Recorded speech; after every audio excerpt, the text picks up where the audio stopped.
everyone to another episode of the Hector and Mike Experience, Common Sense and Non-Common World, and we've got a doozy one for you.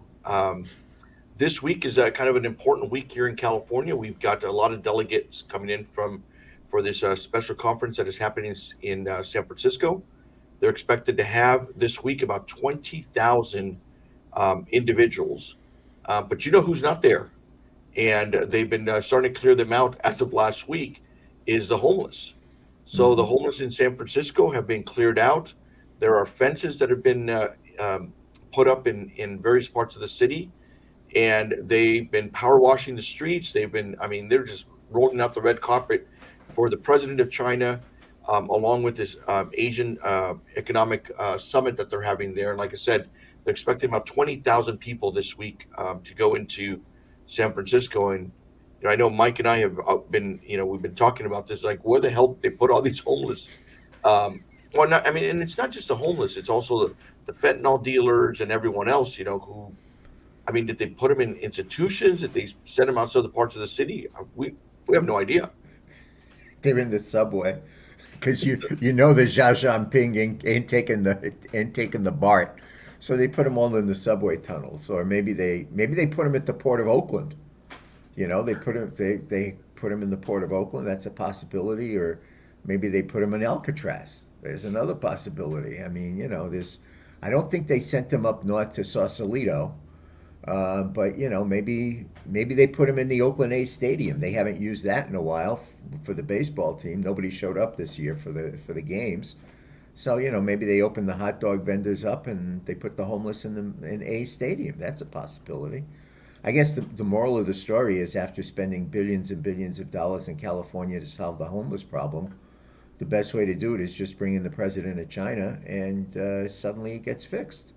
Who knew? I mean, I think the person that's most upset about this, though, is Karen Bass, the mayor of LA, because she was hoping that Xi Jinping would come down here, and that way she could clean up the homeless problem in downtown LA, which is such a problem. But unfortunately, she doesn't get that opportunity.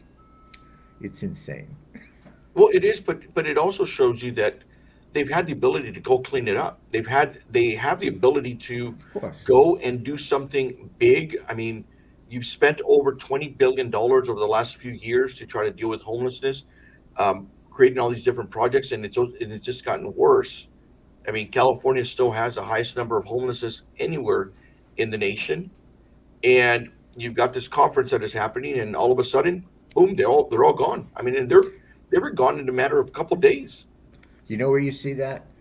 Honestly, I mean, you see that in communist and socialist countries. That all of a sudden, when something big comes to town, everything that was is suddenly clean. It's kind of like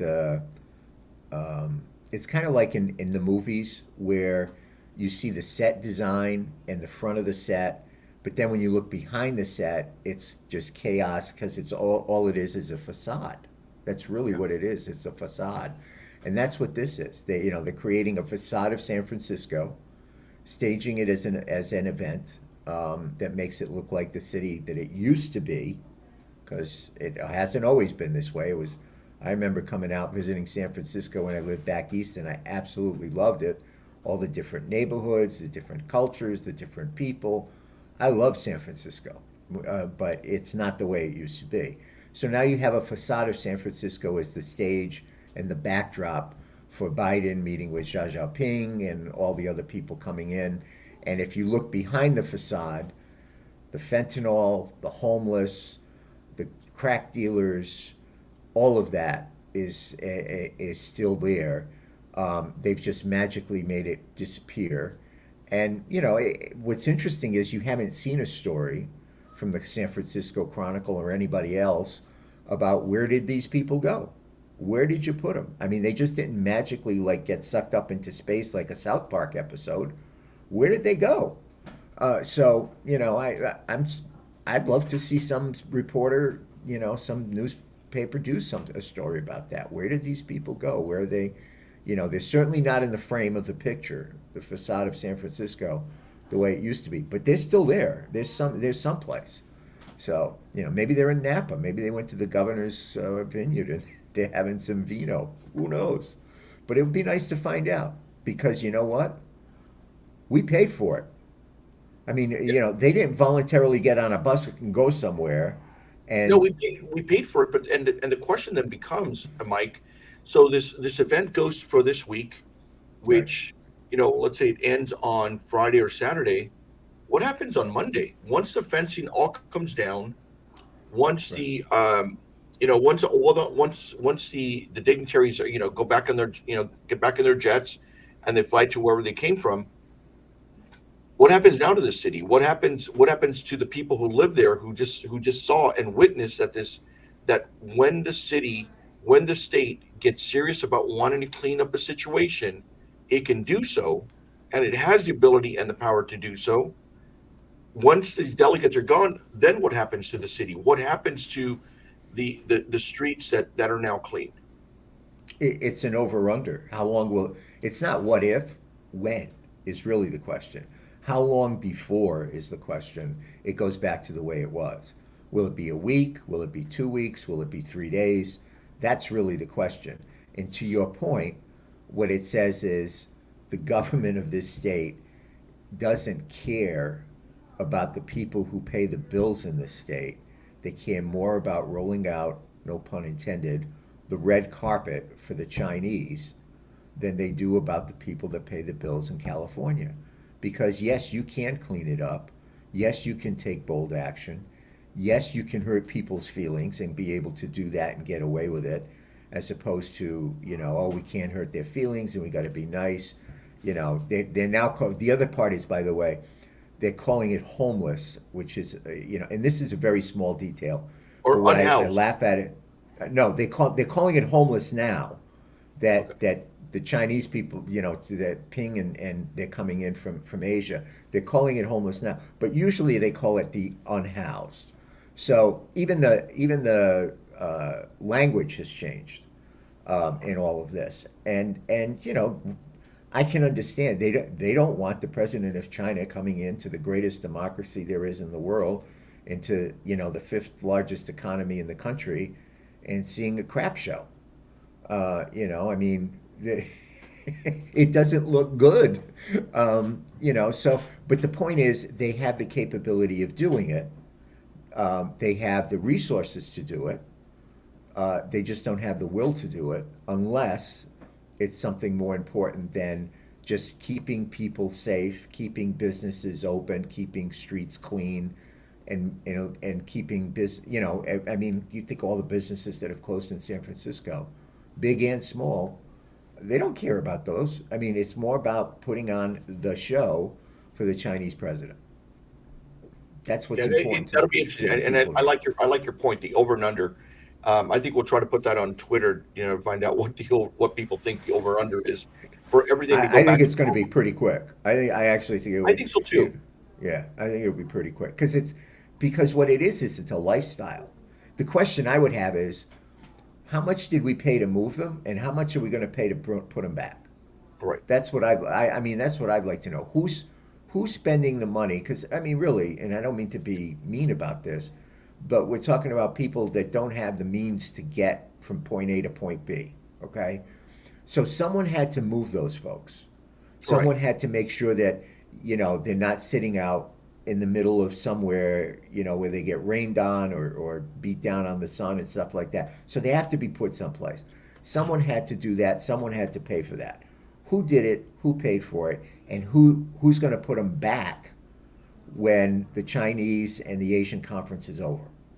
Yeah. That's the question that the media should be asking and researching and investigating because those are legitimate questions because we're paying for it. Right. We're Yeah, paying you're for right. it.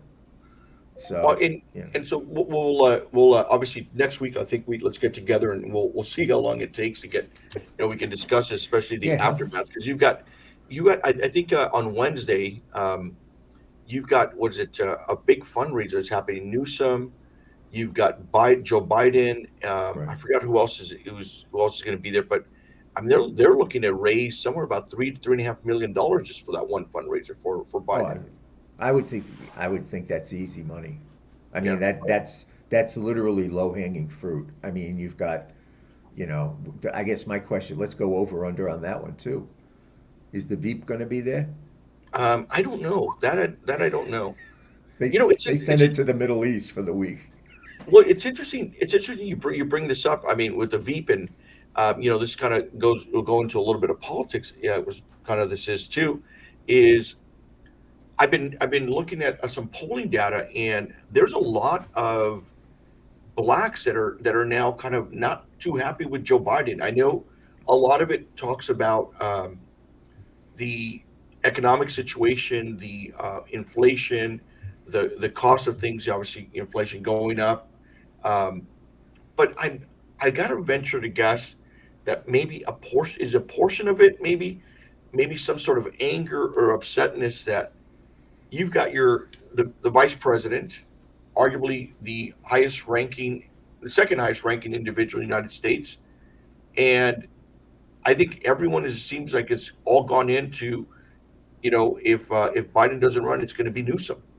And with the vice president going out there and his administration saying yes, he's going to be our spokesperson, Newsom's going to be the one going out. I got to believe that the black community's got to be asking themselves, what about Kamala? What about her? Why not put her out there? Why not increase her visibility? Why not let her kind of stop managing her so much and let her do her thing? I think that's what they're worried about. She does her thing. When she was on the campaign trail, remember, when she was on the campaign trail for president, she had one good moment. At a debate where she basically called Joe Biden a racist, a segregationist, and a racist. That was her one, which ironically enough was her one good moment. Everything else was a disaster. So they know that coming in, and I think what happens is you're right. I mean the numbers are interesting. That I think 22% of the black people in the survey, said they would vote for Donald Trump, which that's what they say. And Republicans should have learned by now after 2022 and what happened in 2023 last week in the off-year elections that polling numbers don't translate into votes. There's a big difference. So I would never expect 22% of black people in America voting for any Republican for president. But I do think that there is an issue there. I do think part of the issue too is in the inner city communities, you have two things that have happened by the Democrats. One is the busing in of all of the illegals that come in from the southern border and Yeah. all of the problems, both from a health standpoint and a crime standpoint and a fentanyl standpoint, that injects into the inner cities. They're not taking them to Beverly Hills, they're taking them to LA.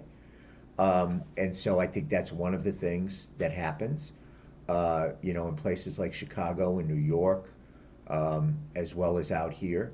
So I think that's one of the things that impacts it as well is that, they see that happening. And I do think the economy is big because, if you're driving around in a Range Rover and suddenly your gas goes from 3.75 a gallon to 5.50 a gallon, that ain't going to make a big difference if you're driving a Range Rover. But if you're driving, a 10-year-old Toyota Camry, Or an you know, SUV, yeah. Or I'm or an sorry, SUV, a minivan that you right, got. a minivan or something like that, that's going to make a huge difference. I mean, I drive a 11-year-old Honda CRV, okay, and I went to the gas station to get $20 of gas, which barely got me home.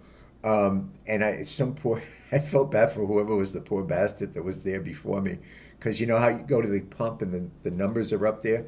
This poor guy got, I think it was 17 gallons of gas, and it was almost $100. It was $98 and change, and I was like, that impacts people that work two jobs. That impacts people that don't have that safety net or that cash flow. So I think that does have an impact as well. But I really do think that when you look at what they've done with Kamala is they've marginalized her.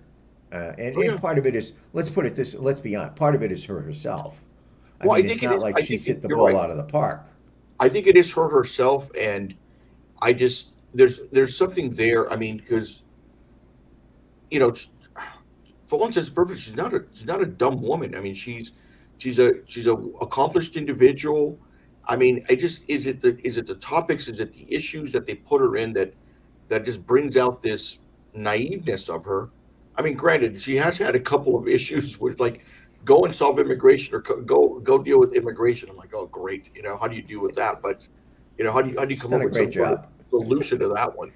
But there's the and we've read and we've heard from people inside of the Capitol area that a lot of times it's just a Biden administration that just kind of doesn't really like her too much. They want to kind of keep her under control, and it's got to be something of that nature too. I mean, playing into I this. would think, yeah, I would think there's a control issue. I would think that there's a trust issue. I think. I mean, they would never admit it, Right. and I wouldn't expect them to.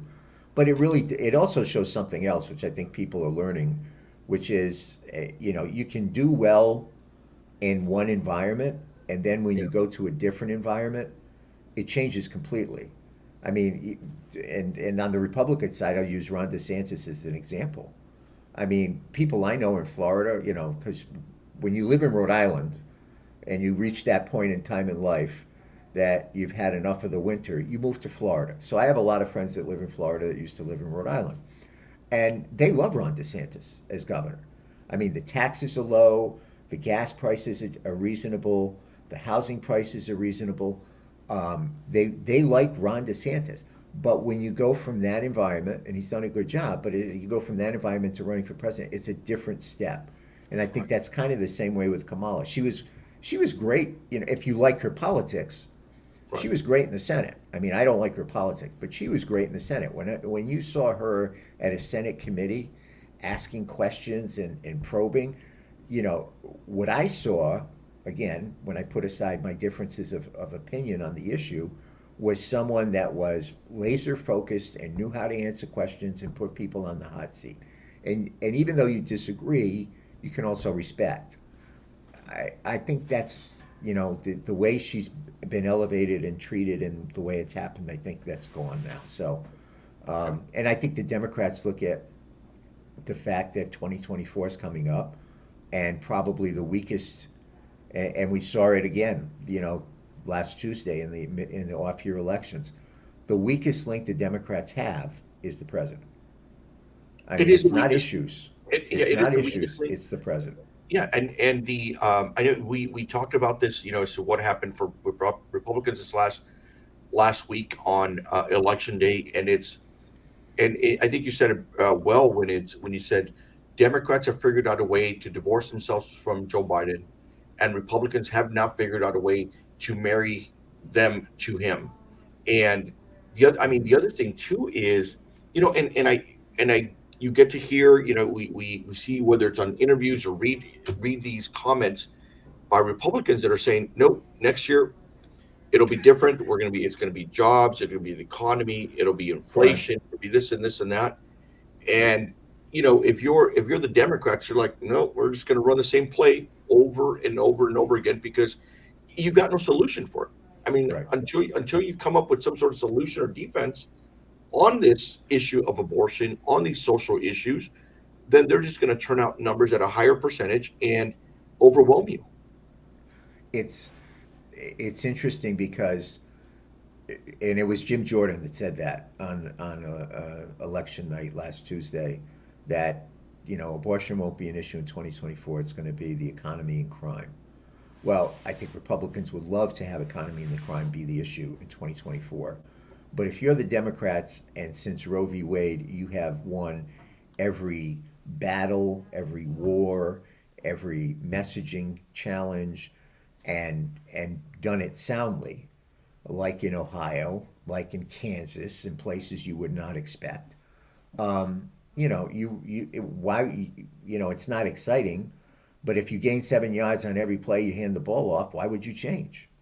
I mean, probably Josh McDaniels would change, but that's why he's out of a job. I don't think the Democrats are stupid enough to try and change the narrative, as long as the narrative works for them, and it does. And they pour a ton of money into that one issue at every level of campaigns, not just Senate and Congress, but local races as well.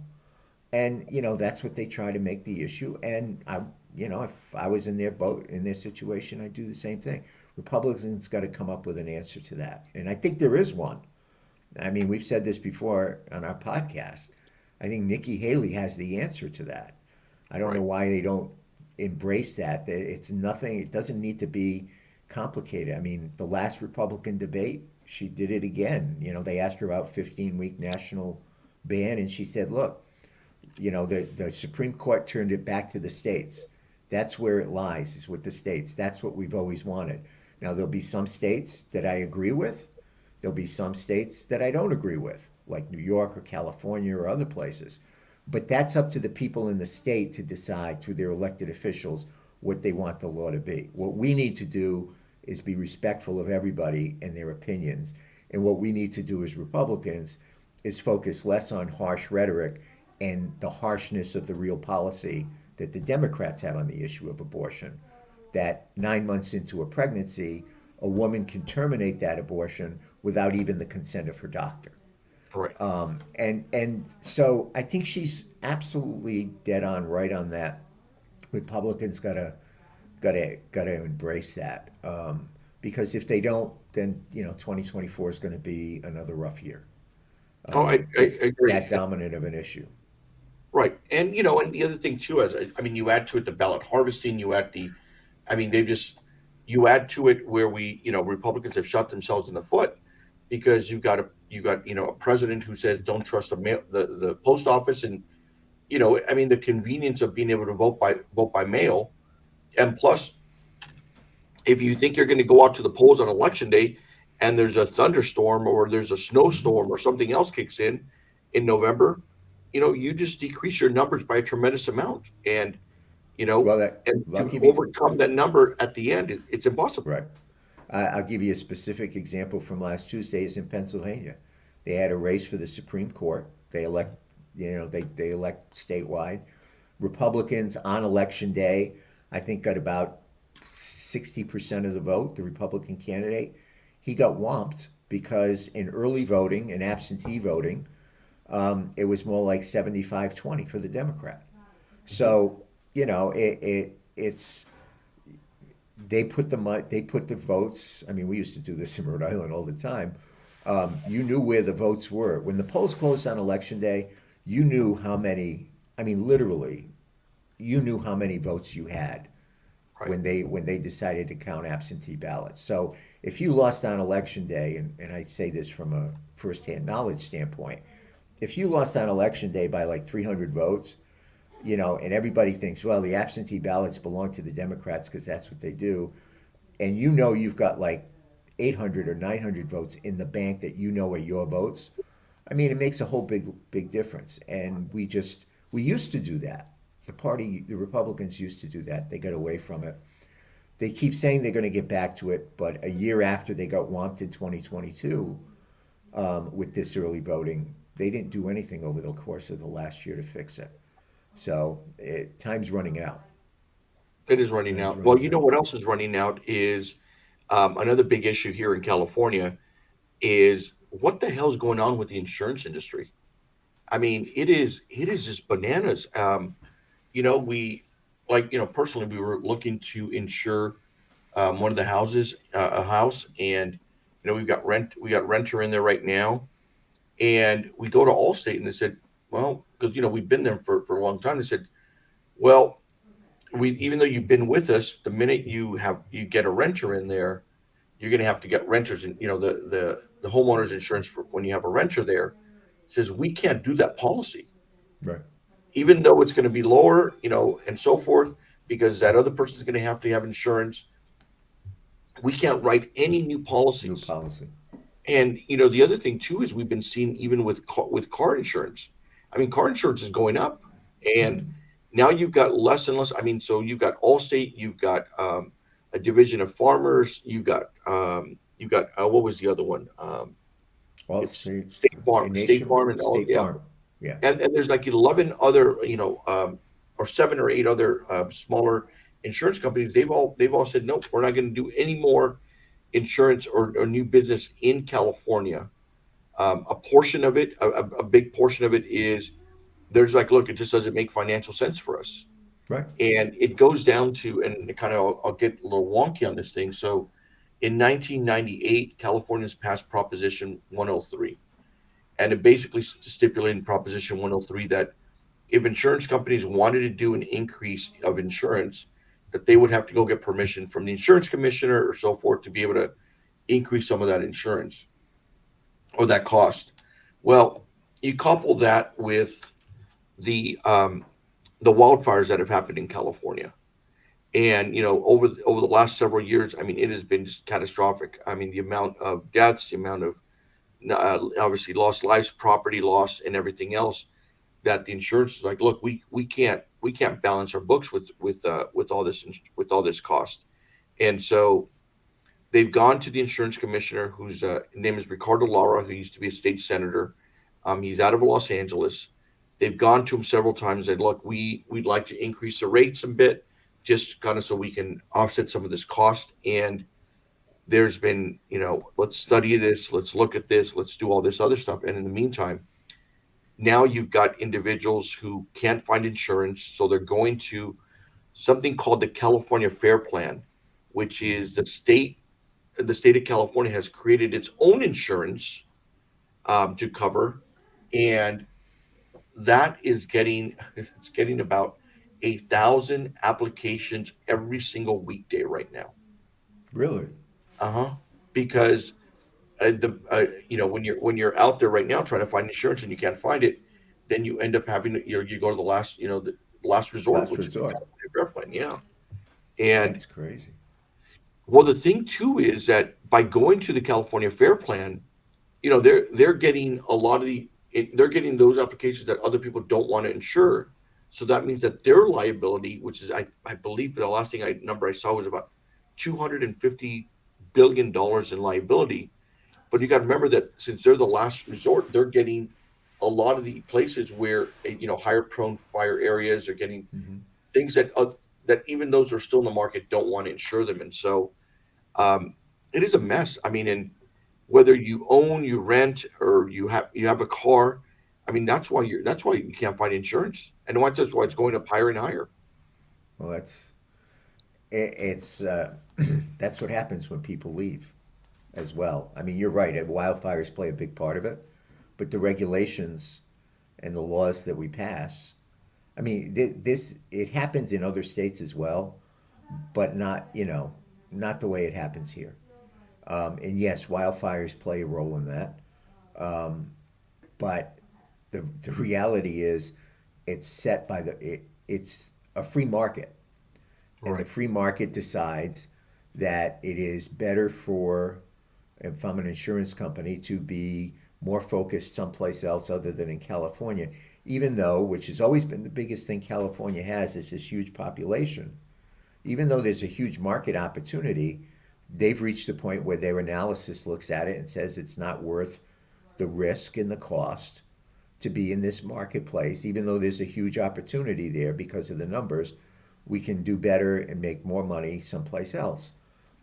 That's the free market.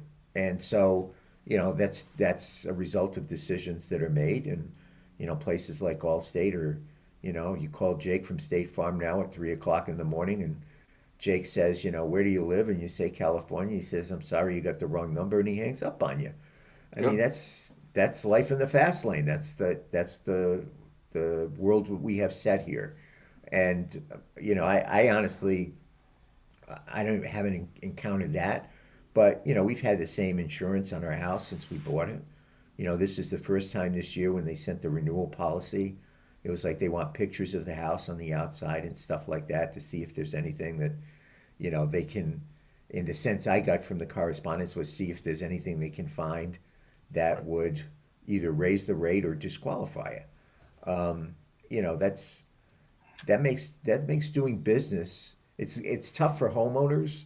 It's tough for people. Obviously people that own cars. It's also tough for business because it means their prices are going to rise. Their cost is going to rise. They've got to pass that on to consumers as well. So the price of goods and services is going to go up. And it is a crisis, and I don't think our elected leaders recognize it the way they should. and mainly because we are that big. And if something crazy happens here, it will have a ripple effect throughout the country. But the thing is, okay, so you've got two ends, two portions of this. You've got the insurance companies wanting to be able to raise some costs to be able to offset some of their losses. But the other big component is wildfires. I mean, we know how to handle wildfires. We know how to thin out the forests. We know how to create fire breaks. We know how. I mean, Caltrans has a program where it uses herbicides, and these herbicides basically go out and clear the brush or clear the vegetation in certain parts, and they do that to prevent the fires from being over to jump from one side of the freeway over to the other. Right. But yet you've got, I mean, and this is an issue that I'm dealing with right now over for a client is you've got the environmentalist who's like, no, we can't thin out the forest. You got the Hmm. environmentalists who are suing and say, nope, we don't want you to use the herbicides, um, because it may change the landscape of the brush that is in that area or the vegetation that's in this area. It's like, okay, what good is it when a wildfire rolls by and now you charred all the critters. I mean, they're crispy critters now. And so the it is a Common I mean, sense. it's like a circular firing squad of stupidity that happens where you've got solutions. There are solutions to this, and yet you're being sued, and you're allowing yourself to get sued, and you're allowing yourself Right. to have to expend all this time and energy to deal with these knuckleheads when it's like you know what your solution is because you got a big problem that's happening here. The hypocrisy of saying we don't want to use the herbicide because it'll change the landscape, but the result of that will be that fire will come and devastate the landscape and kill everything in its path in a rather swift and harsh manner. It's just stupid. I mean, there's no other word for it. It's not like anybody wants to kill the environment, but I don't say I just like scratch my head is really what happens when I keep hearing these things about we've got to have clean air, we've got to have clean air, we've got to have clean air, and then we develop policies that allow, when a fire breaks out, that it just goes crazy, and all of the things that you have done up until that point, electric cars, you're turning off your air conditioner, all of, you're washing your clothes and hanging them out to dry outside the way we used to do back in Rhode Island on the clothesline, to save energy and to not pollute the air and all this carbon and everything else. Well, all of that good that you just did went out the window 50-fold once that fire starts. And, speaking of fire, I mean, how good do you think the air is in downtown Los Angeles today when, Route 10 burns down, when the I-10 burns down in downtown? You know, it's it's all it takes is that one thing. Now that we don't know what caused that yet, but so it could have been avoidable, or maybe it wasn't, but they haven't determined what caused that. But when the wildfire strikes, all of these environmental practices that they keep saying that's going to protect our forest, protect our air, protect our water, and all of that kind of stuff goes out the window. Right. So, why not mitigate that in advance so that if that fire breaks out, whether it's because of human error or, you know, natural thing of a lightning strike or something, that it can be the damage of it can be mitigated, the after effects of it can be mitigated. It's just there's a spectrum, and you have a group that is so far in this spectrum of protection and of just lack of common sense of what needs to be done that people who are in the middle that say, let's find the balance between getting something done that will mitigate problems when it happens with environmental protection, just get blown out the water. They're just no longer part of the conversation. That's what we have in California, and the insurance companies see that.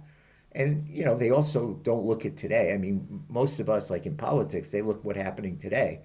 Insurance companies look 5, 10, 20 years down the road.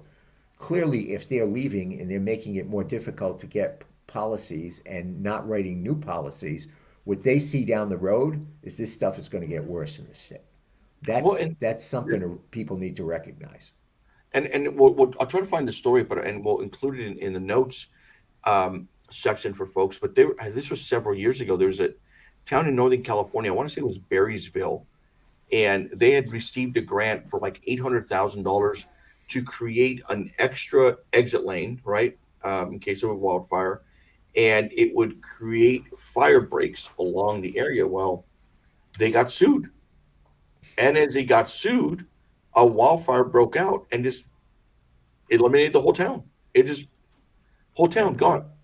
And it's and it's those kind of things. I mean, look, the state of California and the politicians, I mean, if there's a stadium, they will fast track that thing like to no end. I Right. mean, I mean, I remember when the Raiders were thinking about going to they were in Oakland, weren't sure where they were going to go.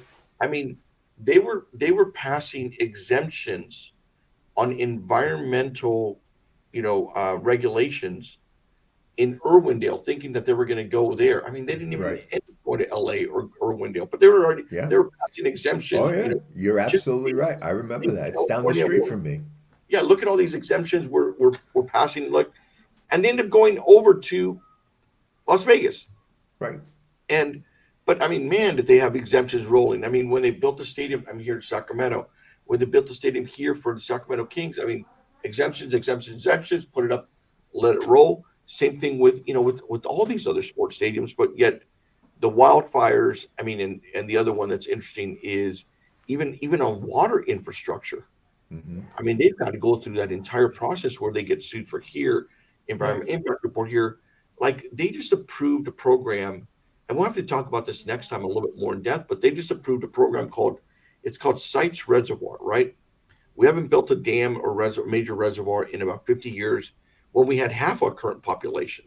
But the governor said, we're going to expedite the review process so we aren't sitting around waiting for this reservoir to be to start the process of being built, which is great, which is good for him.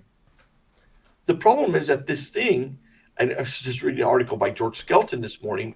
The problem is that this project has been sketched out and in the books, ready to go for 75 years. It's been 75 years.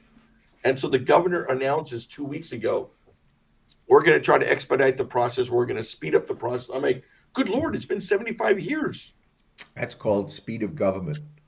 That's what that's called. Moving at the speed of government. 75 years been sitting there. I'm surprised it's still sitting on a shelf someplace that somebody was able to find it and dust it off. But you're right. I mean, all of those things that happen and under the guise of, protecting the environment, it just it just makes people scratch their head and say, and it's what's happening in the state. It's not just the cost of living.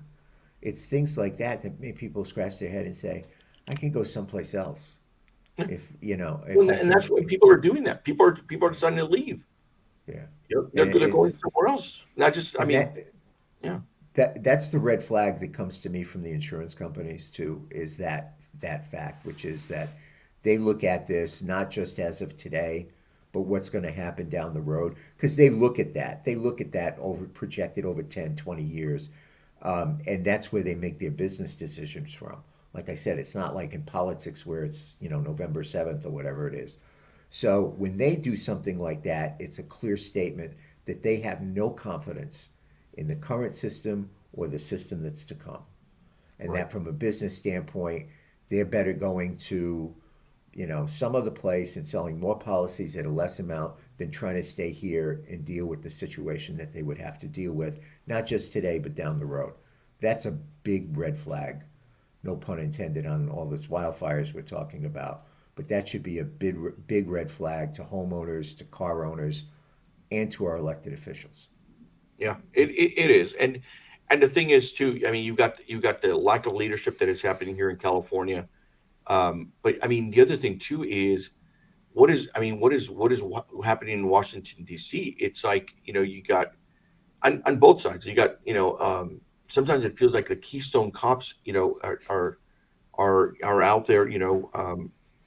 It's just you sent me an article which I laughed at this morning, And I'm beginning to wonder. I mean, aside from right now they're trying to see if they can avoid a government shutdown, which happens on which I think they're going to vote either today or tomorrow. Um, and the government shutdown happened. It's supposed to happen on November 17th. But the article you sent me was, I think, Kevin McCarthy, who was a former speaker, that he ended up elbowing someone in the kidney. I think it was. It was a narrow corridor. Well, and the other one was some the Teamster and another state's U.S. senator, having words about where to find me, and basically it's like if you want to fight it out, let's where to find me.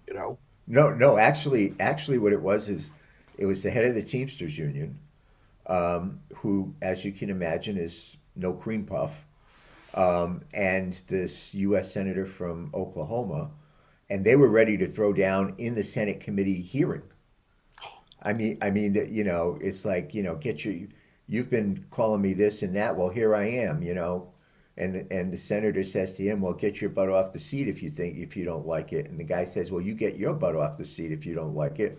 And then the U.S. senator stands up, and then the Teamster guy stands up, and there's like 80-year-old Bernie Sanders trying to calm them both down, be the peacemaker. And I'm looking at this, and it's like, again, am I watching an episode of South Park here, or is this the United States Senate? I mean, it was just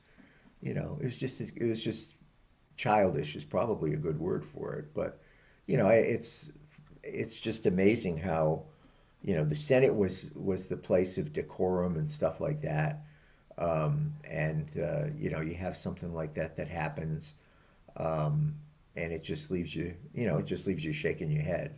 And then on the House side, I guess there was a story that a congressman from Tennessee who voted against Kevin to remove him was doing an interview, and he claims Kevin walked behind him and gave him an elbow in the back while he was doing his interview. Again, it's like none of this looks good for anybody. It really doesn't.